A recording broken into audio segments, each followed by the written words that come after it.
क्या आपने कभी सोचा है कि क्यों कुछ दिन आपका माइंड बड़ी स्पीड में काम करता है और कभी ऐसा लगता है कि ये स्लो मोशन में चल रहा है, यानी आपका माइंड पूरी तरह से आपके ही बस में नहीं होता। इसीलिए आज हम बात करेंगे मॉलिक्यूलर बायोलॉजिस्ट जॉन मडिना की बुक ब्रेन रूल्स के बारे में, जो रिवील करती है ऐसे 12 पावरफुल ब्रेन रूल्स जो आपकी थिंकिंग, लर्निंग और ओवरऑल लाइफ को ट्रांसफॉर्म कर सकती हैं। बेटर मेमोरी से लेकर फोकस इंप्रूव करने तक ये बुक आपके दिमाग के हिडन पोटेंशियल को अनलॉक करने का तरीका बताती है, ताकि आप अपने ब्रेन को नेक्स्ट लेवल पे ले जा सको। तो चलो साइंस को सिंप्लीफाई करते हैं और शुरू करते हैं फर्स्ट रूल से। Rule number 1, the human brain evolved. Darwin's theory of evolution के अकॉर्डिंग हम बंदर से इंसान बने हैं, जिसमें कई बिलियंस ऑफ ईयर्स का टाइम लगा है। बट ये चेंजेस सिर्फ फिजिकल नहीं थे, हमारा ब्रेन भी टाइम के साथ इवॉल्व यानी विकसित हुआ है। हमारा ब्रेन सर्वाइवल के लिए बना है, ये प्रॉब्लम सॉल्व करने और अनप्रेडिक्टेबल एनवायरमेंट्स में जिंदा रहने के लिए डिजाइंड है। सबसे पहले हमारे पास लिजर्ड ब्रेन था, जो बेसिक फंक्शंस जैसे ब्रीदिंग को कंट्रोल करता था। फिर कैट ब्रेन आया, जिसमें अमिगडाला आया, जो हमारे इमोशंस और फियर को हैंडल करता है। जब भी डेंजर होता है अमिगडाला रिएक्ट करता है। फिर हमने कॉर्टेक्स डेवलप किया, जो ह्यूमन ब्रेन का पावरफुल पार्ट है। ये हमें कॉम्प्लेक्स सोचने, प्लानिंग करने और दूसरों के थॉट्स और इमोशंस को समझने में मदद करता है। इस एवोल्यूशन की वजह से हम इंसान प्रॉब्लम सॉल्विंग में एक्सपर्ट बन गए। दूसरों के थॉट समझकर ग्रुप में काम करना हमारी यूनिकनेस बन गई, और यही रीजन है कि हम इस प्लेनेट अर्थ को डोमिनेट कर पाए। Rule number 2, exercise boosts brain power. हमारे ब्रेन का बेस्ट फ्रेंड है मूवमेंट। एवोल्यूशन के दौरान हमारे पूर्वज दिन भर मूव करते थे, वो शिकार करते, घूमते रहते, और इस मूवमेंट ने उनका ब्रेन शार्प रखा। आज के जमाने में हमारी सेडेंटरी लाइफस्टाइल से ह्यूमन ब्रेन को वो मूवमेंट नहीं मिलता जो जरूरी है। जब हम एक्सरसाइज करते हैं तो हमारे ब्रेन को ग्लूकोज और ऑक्सीजन मिलता है, जो न्यूरॉन्स को जिंदा रखता है और नए ब्रेन सेल्स बनाता है। हार्वर्ड के साइकियाट्रिस्ट जॉन रेटी कहते हैं कि एक्सरसाइज मिरेकल ग्रो की तरह काम करती है आपके न्यूरॉन्स के लिए। मिरेकल ग्रो एक प्लांट फर्टिलाइजर है,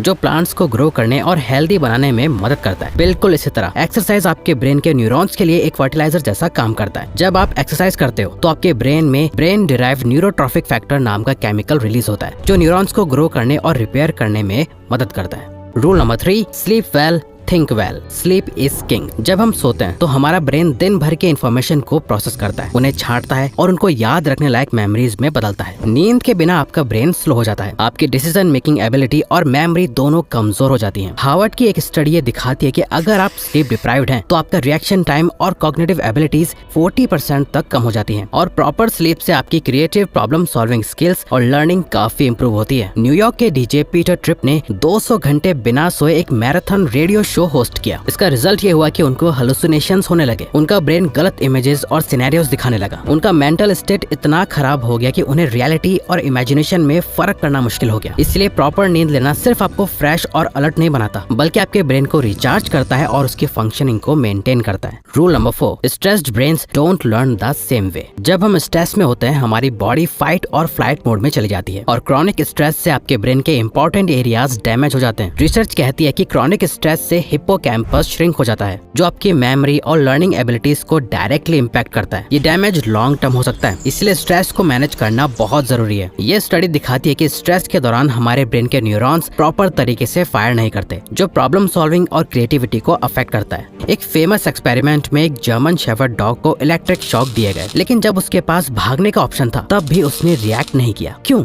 क्योंकि स्ट्रेस ने उसके ब्रेन को इतना डैमेज कर दिया था कि वो फ्रीज हो गया था। हमारे ब्रेन पर स्ट्रेस का यही इम्पैक्ट होता है, इसीलिए स्ट्रेस मैनेजमेंट टेक्निक्स जैसे माइंडफुलनेस और एक्सरसाइज बहुत इंपॉर्टेंट है। Rule number 5, every brain is wired differently. हर इंसान का ब्रेन यूनिक होता है, हम सब अलग तरीके से सोचते हैं, अलग तरीके से सीखते हैं, और ये सब कुछ हमारे ब्रेन वायरिंग की वजह से होता है। आप जिस तरह से इन्फॉर्मेशन को प्रोसेस करते हो वो आपके पर्सनल एक्सपीरियंसेस और लर्निंग के थ्रू इवॉल्व होता है। न्यूरो साइंटिस्ट ने ये प्रूव किया है कि जब हम नए एक्सपीरियंसेस और स्किल सीखते हैं तो हमारे न्यूरॉन्स नए कनेक्शंस बनाते हैं। ये प्रोसेस ब्रेन प्लास्टिसिटी कहलाता है, जो आपको कॉन्टिन्यूसली इवॉल्व और अडेप्ट करने में हेल्प करता है। इसीलिए हर इंसान की लर्निंग एबिलिटी अलग होती है। माइकल जॉर्डन का एग्जांपल लेते हैं। वो बास्केटबॉल के सबसे बड़े चैंपियन थे, लेकिन जब उन्होंने बेसबॉल में अपना करियर बनाने की कोशिश की तो वो सक्सेसफुल नहीं हो पाए। क्यों? क्योंकि उनका ब्रेन बास्केटबॉल के लिए वायर्ड था, लेकिन बेसबॉल के लिए नहीं। हर इंसान का टैलेंट और लर्निंग कैपेसिटी उसकी ब्रेन वायरिंग के ऊपर डिपेंड करती है। Rule number 6, we don't pay attention to boring things. हमारा ब्रेन सिर्फ उन चीजों पर ध्यान देता है जो या तो इंटरेस्टिंग होती है या इमोशनल। बोरिंग चीजों पर ध्यान देना ब्रेन के लिए एक स्ट्रगल होता है, क्योंकि हमारा अटेंशन स्पैन लिमिटेड होता है। आज के टाइम में जहाँ डिस्ट्रैक्शंस बहुत ज्यादा हैं, हमारा ब्रेन तभी फोकस करता है जब कुछ इमोशनली एंगेजिंग या एक्साइटिंग होता है। रिसर्च दिखाती है कि हमारा अटेंशन स्पैन 10 मिनट के आसपास होता है। अगर उसके बाद आपको कुछ इंटरेस्टिंग या एंगेजिंग नहीं लगता तो आपका ब्रेन अटेंशन लूज करना शुरू कर देता है। ब्रेन के रिवॉर्ड सिस्टम को एक्टिवेट करने के लिए कुछ एक्साइटिंग या इमोशनल इनपुट्स जरूरी होते हैं। आप क्लास या मीटिंग में बैठे हो और आपको कुछ बोरिंग लग रहा है तो 10 मिनट के बाद आप ऑटोमेटिकली जोन्ड आउट हो जाते हो। कई बार हम फोर्सफुली ऐसे टास्क करने के लिए खुद को प्रेशराइज करते हैं जो कि हमारे लिए बोरिंग होते हैं, और फिर हम उसमें बार बार फेल होते रहते हैं। इससे बचने के लिए उन टास्क को भी कुछ भी करके एंगेजिंग बनाओ ताकि आप फुली फोकस्ड रह पाओ। Rule number 7, repeat to remember. जब आपको कोई नई चीज याद रखनी होती है तो सिर्फ एक बार पढ़ लेना या सुन लेना काफी नहीं होता। आपको उस इन्फॉर्मेशन को बार बार रिपीट करना पड़ता है ताकि आपका ब्रेन उसे लॉन्ग टर्म मेमोरी में स्टोर कर सके। स्टडीज दिखाती हैं कि जब आप किसी चीज को स्पेस्ड इंटरवल्स में रिपीट करते हैं तो आपकी मेमोरी बेटर होती है। आपके ब्रेन को कॉन्टिन्यूअस एक्सपोजर चाहिए होता है ताकि न्यूरॉन्स स्ट्रॉन्ग कनेक्शंस बना सके। ये स्पेस्ड रेपिटेशन से होता है, जिसमें आपको चीजें बार बार रिवाइज करनी पड़ती हैं। इमेजिन करो एग्जाम के लिए एक टॉपिक याद करना है। अगर आप सिर्फ एक दिन उसे पढ़ोगे तो शॉर्ट टर्म में तो याद रहेगा, पर लॉन्ग टर्म में आप उससे भूल जाओगे। लेकिन अगर आप उस टॉपिक को हर 2-3 दिन में थोड़ा थोड़ा रिवाइज करते हो तो ब्रेन उससे लॉन्ग टर्म मेमोरी में स्टोर कर लेगा। Number 8, stimulate more of the senses. हमारा ब्रेन जितने ज्यादा सेंसेस यूज करता है उतनी ही बेटर इन्फॉर्मेशन को प्रोसेस करता है। जब आप एक ही चीज को मल्टीपल सेंसेस के थ्रू एक्सपीरियंस करते हो, जैसे देखना, सुनना या टच करना, तब आपका ब्रेन उस इन्फॉर्मेशन को ज्यादा अच्छी तरह स्टोर करता है। यानी जितने ज्यादा सेंसेस इन्वॉल्व करोगे उतनी स्ट्रॉन्ग मेमोरी बनेगी। एक स्टडी में लोगों को एक लिस्ट याद करने को दी गई थी। जब उनसे सिर्फ पढ़वाया गया तो रिजल्ट एवरेज थे, लेकिन जब उन्हें विजुअल्स के साथ वही इन्फॉर्मेशन दिखाई गई और उन्हें इंटरेक्ट करने का मौका मिला तो उनका रिकॉल बहुत बेटर था। इसीलिए मूवीज और टीवी शोज की स्टोरीज हम लोग ज्यादा अच्छे से याद रखते हैं, क्योंकि हम उन्हें देखते, सुनते